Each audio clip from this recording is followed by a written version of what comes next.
worldwide, killer with it.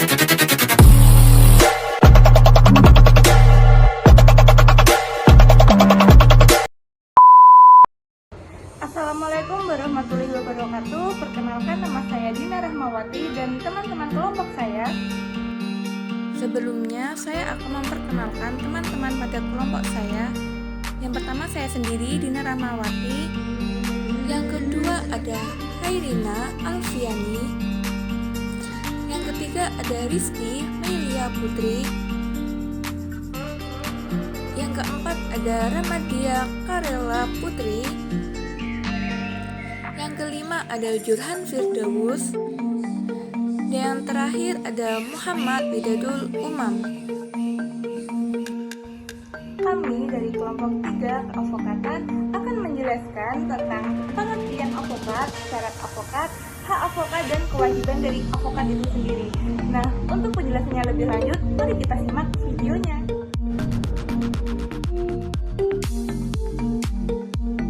Avokat merupakan salah satu dari penggerak hukum di samping kejaksaan, kehakiman, dan kepolisian.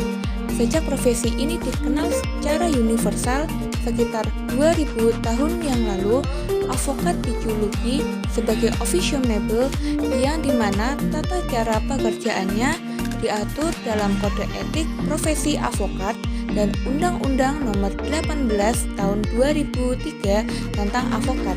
Tidak hanya itu, avokat juga berfungsi melindungi hak setiap warga negara yang tertera dalam Undang-Undang Dasar Republik Indonesia tahun 1945 dan wajib memberikan bantuan kepada orang yang kurang mampu dalam beracara di pengadilan, baik di luar maupun di dalam pengadilan.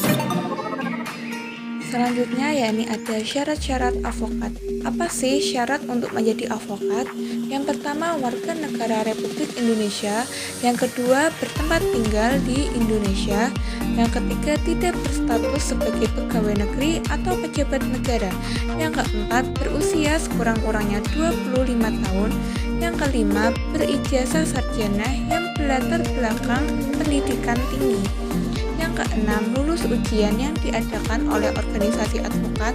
Yang ketujuh, magang sekurang-kurangnya 2 tahun terus-menerus di kantor avokat.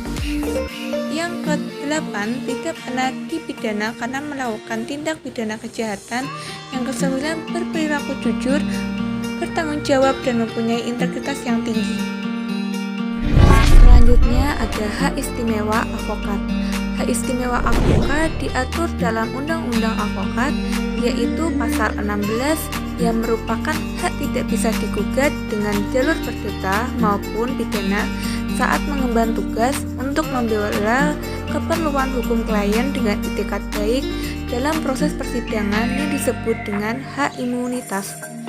Tentunya dalam memahami hak istimewa tersebut, erat kaitannya dengan pasal 15 Undang-Undang Avokat yang pada intinya mengatur bahwa seorang avokat harus berpedoman pada kaidah-kaidah profesi dan peraturan perundang-undangan dalam melaksanakan tugasnya, yakni membela kepentingan hukum klien.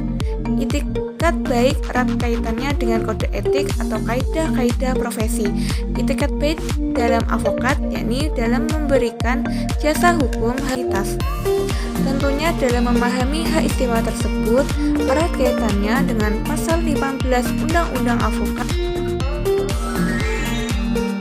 Kewajiban avokat yang pertama yakni avokat dalam menjalankan tugas profesinya dilarang membedakan perlakuan terhadap klien berdasarkan jenis agama, politik, keturunan, ras, atau latar belakang sosial dan budaya.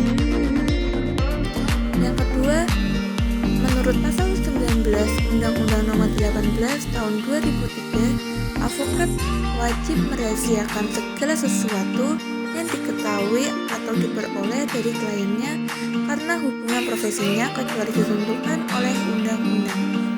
Yang kedua, avokat berhak atas kerahasiaan hubungan dengan klien, termasuk perlindungan atas berkas dan dokumen terhadap penyitaan atau pemeriksaan dan perlindungan terhadap penyadapan.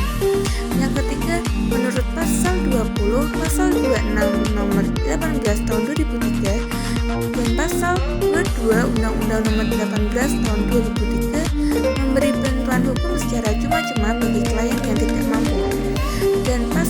35 Undang-Undang Nomor 18 Tahun 2003 menggunakan atribut khusus dalam sidang pengadilan perkara pidana sesuai dengan peraturan perundang-undangan. Nah, demikian penjelasan dari kami. Kurang lebihnya mohon maaf. Wassalamualaikum warahmatullahi wabarakatuh.